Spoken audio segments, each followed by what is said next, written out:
Peter missed out. He has to make better decisions later in life. I hope after all this, he's got it figured out. Like, after everything, he's got to have it figured out by now. Because Barb could have been your mother-in-law. Yeah. My ex had a mom like that. Oh, how did that go? That's why it's your ex. We'll leave it at that.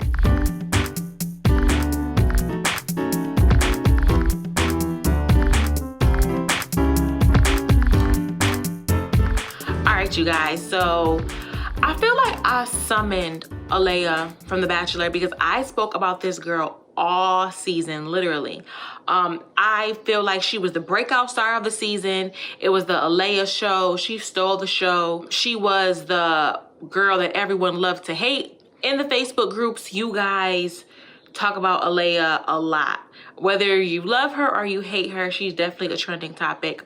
I was just always Team Alayah. I love how she was herself, even though everyone accused her of being fake. So the fact that I got to sit down with her and talk to her about everything that went on this season was super dope. We talked about, you know, what she's been doing since The Bachelor ended, how she's been managing quarantine, if she even really liked Peter. I mean, come on, you guys. I mean, y'all saw the season. You know why I asked her that. So we're going to get into the interview, and I hope you guys enjoy it. Thank you so much for jumping on this call with me. Thanks for inviting me. Like, it actually got me out of bed and to do my hair and makeup. I'm like, I got a thing to look good for today. Yeah. What have you been doing while you've been quarantined? Honestly, a lot of just doing my hair and makeup just because. Yeah. Because it's the only thing that makes me feel human. I'm quarantined with my family, so we've been having a lot of like movie nights. My dad's been making dinner every night, which has been really nice. That's amazing. Yeah. You're in Texas, right? Yes. Yeah. I'm in San Antonio. So Texas, I feel like, was one of the states that got the stay-at-home order later. Like, we just got it a few weeks ago. Wow. So it was weird. And I work in dental, so our business is kind of weird because it's an essential for emergencies, but otherwise not. So like, we can't see patients unless it's for an emergency. Right. I work in orthodontics, so we don't really have very many emergencies. Right. Fair. So it's been weird. So on our show, Love Really, we talk about love reality shows. We obviously, you can't talk about love reality shows without talking about The Bachelor. Of course. I don't even like The Bachelor. I hate that I had to watch it. I was so upset, but it was part of my job. But I loved you. Like, do you know that I was getting into like arguments with like 80-year-old grandmas and Facebook pages over you? Like, they're feisty. They're the older ladies online. I had some messages come in from them and I was just like, okay, Karen, I'm sorry. Okay, Karen from Oklahoma, that's how you feel. So you were really ganged up on, to say the least. I felt like a lot of the girls, you were really ganged up on, to say the least. To the point where it kind of, sent you packing for a second time. What was that like for you? Because I could only imagine being so far away from home, being around all these strangers who just don't get you, who don't care to get you, don't understand you. Yeah. And like, what was that like for you? Being kind of bullied. That was really hard because I know I have a weird personality. I'm one of those that takes advantage of the situation I'm in terms of like, if I'm given this really cool opportunity to do something crazy, I'm going to take like full advantage of it. Like the pillow fight date. There is a giant mattress wrestling rink with freaking teddy bears and feathers flying everywhere. You better believe I'm going to jump in there and roll around and get crazy in the feathers. Cause when am I ever going to get to do this again? Right. But then when we go back to the mansion, I would be a little bit more chill. Cause like, I'm not going to be, level 100, 24 hours a day. Right. But when I get out of the house, I'm going to get a little crazy because I'm going stir crazy. Right. So I feel like that people didn't understand that. They thought that it was playing it up for the cameras when it's just like, no, I'm adjusting to the environment. Like, we're in this cool environment and situation. I'm not just going to sit there. So it was hard for me. And then obviously I went home once and I was physically back home with my family and talked to my family. And like, I was in my bedroom for a day. And before I went back to Ohio, and so I got to kind of talk to them and they were able to calm me down. And so going back in, I felt so great and so confident. And so like, so much better because I had got to talk things over with my family. But then you get thrown back in and it was hard. It was really hard because in that environment, you just don't feel like you have anybody. Luckily I had Tammy, I had Savannah, but then I felt like everybody else was against me. And it's like, okay, this is a lot. So by the time I talked to Peter in Ohio, I was like, I don't think I can do that. And he was like, yeah, I think this is too much. And we both just kind of agreed, like this whole thing is too much. Right. It was just bad. It looks like a lot. It looks very, very taxing and very toxic. Oh my God. Yeah, it was bad. So they accused you a lot of being fake. We kind of talked about that already a little bit, but like, what do you think about that? Like them just straight up, like Sydney, like literally called you out in front of Peter and all the girls and said, your personality is fake. She kind of felt like in that one conversation, she was kind of baiting you when she was asking you about pageantry. And she's like, yeah, so do you feel the need to be a pageant girl all the time? Like, what do you think about them calling you fake? Yeah, I think that pageantry has a big stigma of being fake, which I get. I mean, in a sense, you are taught to be politically correct, not necessarily fake, but politically correct. And so a lot of that conversation I had with her was me explaining that, and maybe I didn't explain it well enough, because in like one of the clips I said, oh yeah, like I know how to answer questions without answering them. I'm literally talking about pageants. Like if somebody asks, who are you voting for in this upcoming election? You don't want to say, oh, I'm voting for so-and-so. Right. It's going to piss people off. So you answer the question without giving a direct answer. Mm-hmm. I'm not more that, but I can see how that could come across as like, oh, I know how to like BS my way out of any situation. Right. Yeah. So I like in watching it back, I'm like, okay, I could see how that got misconstrued. But then at the same time, whenever she kept saying like, oh, you're just putting it on for the camera, you act fake in front of the camera. And I'm like, you haven't seen me not in front of a camera, literally ever. You've known me for a week. Like, exactly. Okay. So, and it was funny because then, like I said, I've had girls come visit me in San Antonio and we've spent time together outside of the show. And I'm like, you guys see that literally this is just my energy all the time. This is my personality. Who has come to see you since the show finished? So post-show, I've hung out with Alexa a couple times, Tammy, Savannah, Jasmine, Avonlea. I've hung out with Lauren, Sheehan. I've hung out with a lot of the girls outside of the show. Oh, okay. That's a nice little roster. What about you and Victoria P? Are you guys still hanging out? Is your friend group still the same? No. That has changed since the show. Yeah, I don't think that her and I are ever going to be close after everything that happened. I feel like my trust has kind of gotten switched up a little bit. I mean, we're cordial, we're cool. I guess we kind of realized that we're never going to agree on what exactly happened. She's sticking to her side of the story. I'm sticking to mine. And it doesn't seem like we're ever going to come to a common ground, but we just agreed to disagree. And that I respect you as a person. You respect me. We have mutual friends. We're not going to be enemies. So we can at least be cordial. You can be in the same room together. Right. Exactly. If she and I ended up somewhere together at an event, at a party, we can be cool. We can be fine, but we're not going to be texting on the weekends. Right. What do your friends, like your mutual friends, have to say about that situation? They did decently well of staying out of it. I think that they all did a sticky situation. There were a couple girls that were closer to me or closer to her that had their opinions. Girls that were in Vegas that had their opinions. Yeah. But for the most part, I mean, our friend group has stayed, it stayed good enough. Do you like that? Because I think I would be a little offended if like my friends like played the fence. I would want them to pick a hard side. I'd rather everybody just agree to stay out of it than everybody. I don't want that one thing to destroy our entire group. Yeah. Okay. No, I respect that. That's very big of you.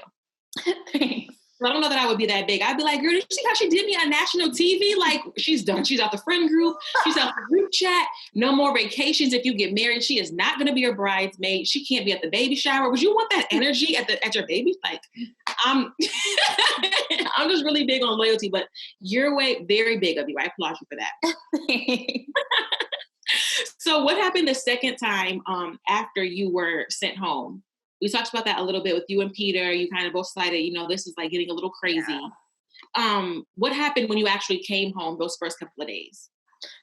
Well, okay, so it was really funny because, the first time I came home, I felt really defeated and beat up. And I came home and talked to my family, and they kind of like hyped me up to go back, and they're like, go back, go get your man, like go do this. And I was like, okay. So when he invited me back, I was able to send my family like a final text to say like, hey, he asked for me to come back.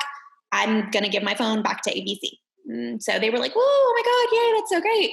And then like all of 48 hours later, I'm on the way home. And they're like, what the hell just happened? Like, Right.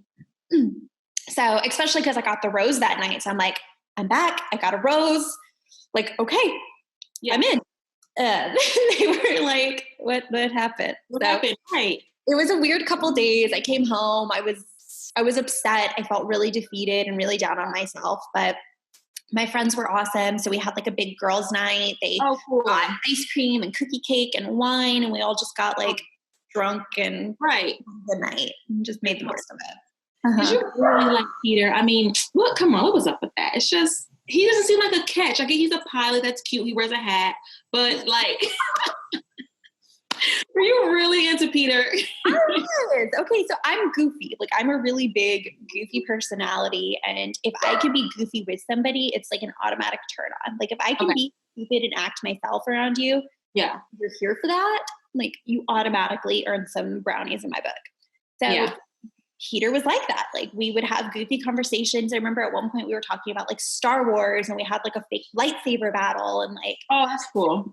We would have really good conversations where I felt really comfortable, and he was good at that, like making you feel comfortable. So, I mean, I wasn't there long enough to really develop this huge, crazy, amazing connection with him, but I definitely felt a connection. Like, I liked him and was excited to see the progression of it, but I didn't get like a whole bunch of time. Right. There was something there. Okay. I respect that. What about at the final two? We already know like how it all ended, but between Hannah Ann and Madison, who would you have liked to see him pick? So I liked them both. Hannah Ann was one of my roommates in the mansion, and she was just a sweetheart. Like, she was a really, really sweet person, and I loved her personality. Maddie and I didn't spend as much time in the mansion together, but I really liked her. I knew she was a good girl. I always thought that he and Maddie had a great connection, like from the get-go. I don't know what it was, but I felt like they did. Right. So throughout the whole season, we didn't know how it would end. And I kept saying, like, he's probably going to end up with Madison. I think he'll be with Madison. But I don't think it was humanly possible to predict the like cluster that the finale was. Right. Exactly. It was a lot. She gave him an ultimatum. I felt like it was an ultimatum. I definitely understand her values, but I thought that to ask him to not be intimate with someone was just the silliest thing, because I would understand if she said to him, hey, we aren't going to hook up, but to ask him to not hook up with anyone, I thought was a little much. What do you think about that? So I feel like that's such a weird situation, because in my opinion, I feel like she did the right thing in communicating her feelings. Because like, if she hadn't said anything and she had just been like, hey, you and I aren't going to be intimate, but then later found out, like, let's just say they ended up engaged, and then she watches it back and finds out that he hooked up with so-and-so in the fantasy suite. And for her, that's something emotionally she can't get past. Well, now the whole relationship's ruined because she never communicated that. Right. So she told him, like, you do you, but just so you know, that's going to like cause an emotional speed bump for me. That's going to be like I don't know if I'll be able to move past that. Right. But you do. If you could quarantine with any of the previous bachelors, who would it be? That's a hard question. I would want to do like hang out with somebody who seems fun. So maybe like Nick Viall. I think Matt Donald. They both seem really nice. Mm-hmm. And like really entertaining. They're like fun people to be around. Who would you like to maybe see be the next bachelor? Ooh, maybe Mike Johnson.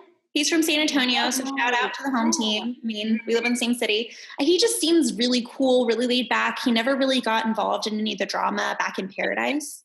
So he seems like really mature. He has a military background, seems to have a good family. So I feel like he would do a good job as the lead. No, I definitely agree with that. Mike would be the first Black bachelor.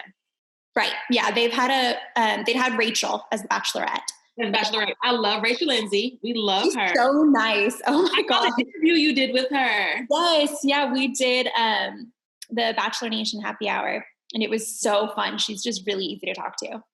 What do you think about the obvious lack of diversity on the show? Because, I'm in these Facebook groups, and I feel like a lot of the audience of The Bachelor are like the small towns, like they're not small, necessarily small towns, but Midwest, like kind of, and I'm in these Facebook groups just to see how they feel and just to see the forum. A lot of them aren't, when you ask them, how do you feel about, having a Black bachelor or bachelorette, they say it doesn't matter. Like, why is it even a thing? We don't care. We don't notice. Like, we don't see color. What do you think? I mean, I think that it's just nowadays, I feel like when we watch the seasons, a lot of the contestants look the same. Like, a lot of the leads look the same. A lot of the contestants look the same. And it's kind of weird too, because you'll get to like the end and it's almost like the final 3, the final 2, the final 4 have a very similar look. They do. I'm like, yeah, maybe that's their type, whatever. But I don't know. I feel like more people will relate to the show if they feel represented, Right. Like, I agree wholeheartedly. Yeah. Like, why would you apply for the show if you know that 22-year-old Barbie is the one that's always getting cast, right. Or the ones that are always getting really far. So I feel like having different people is just going to make the audience feel more included and like it's more real. Cause like not everybody is a supermodel in the real world. Like I like the parts of the show where they show the girls in the house with the no makeup and their glasses. Cause I'm like, okay, there you go. That's more real than, and it's coming from me and people are going to be like, oh my God, you're such a hypocrite. And I'm like, yeah, but even me, like every time I was in the mansion or not on a date, like glasses, no makeup. And that's the way you're going to find most of us, like 80% of the time. What do you think about them casting Claire? I'm really excited to see Claire. I feel bad that this is going on during her time. I know. I'm wondering how they're going to go forward from this. Like, are they just going to wait and wait? I've heard rumors that like they're going to try to make do with what they can. Like, so I don't know, but I'm excited to see Claire because I mean, she's no stranger to the Bachelor world. I mean, she's done a couple of seasons, so she kind of knows what she's getting into, which is awesome. She's older, so she's more mature. She has an idea of what she wants. She's not just going to go for the super hot guy that says the right things. Like, I feel like she's going to have a little bit more hindsight going into this than most people would. What is it like going from The Bachelor to going back to like your regular life and working in dentistry? It was really weird at first because, I mean, filming happens, we come back and everything's pretty normal for a while. And then the show airs. And I mean, there was those like 2 or 3 episodes where it was mainly focused on me and what was going on around me. And so for those couple weeks, I would have patients be like, oh my God, you're the girl from The Bachelor. And I'm like, no, I'm not. Did you say that? Well, when I'm at work, you have to think my hair's in a bun. I'm in like a lab coat and glasses. Like, I don't look the same. Right. So I asked to do a lot of lab work during that time. I'm like, can I be in the back of the house? Like, yeah, we're working on patients, but I would get recognized a couple of times while I'm like in somebody's mouth. And it would be kind of funny. Do you think that you would ever go back on reality TV? Could we see you as The Bachelor? I would love to see you as The Bachelor because I would actually watch it. I don't know. Allergies are killing me over here. Yeah, it's crazy. It's crazy. Mine are too. If you sneeze or if you like kind of, everyone's like, Corona. It's like, no, y'all have allergies. It's spring. Pollen. There's a difference. Right. But I don't know. I mean, obviously my time on The Bachelor wasn't what I was hoping for when I initially agreed to do that. Right. But I'm not 100% against it. So I'm I'm open-minded. It's a maybe for me. We'll see kind of what I get asked to do in the future. If anything, we'll see. I don't know. It's a maybe. It's a hard maybe. It's a hard maybe, but you're not all the way sold yet. Yeah, I'm not all in. I'm not all out. I'm just I'm going day by day. And if and when they ask, I'll make my decision then. Are you single now? I am single. Yeah, I'm not seeing anybody right now. Okay. Well, Alayah, thank you so much for talking with me during quarantine time. Great. I need to do this every day so I have something to get ready for. Exactly. Thank you so much for talking to me. And you're amazing. And I cannot wait. I hope to see you on reality TV again. And Peter missed out. He has to make better decisions later in life. I hope after all this, he's got it figured out. Like, after everything, he's got to have it figured out by now. Because Barb could have been your mother-in-law. Yeah. My ex had a mom like that. Oh, how did that go? That's why it's your ex. Yeah. We'll leave it at that. Thank you so much. Bye-bye. Thank you guys so much for watching another episode of Love Really. It's your girl Keydra. Leave in the comments what you guys think. Did this interview change your perception or idea of Alayah? Let me know who you would like us to speak with next. In the comments, let me know what you've been doing during your quarantine, how you're spending your time. And thank you for tuning in. It's Love Really. See ya.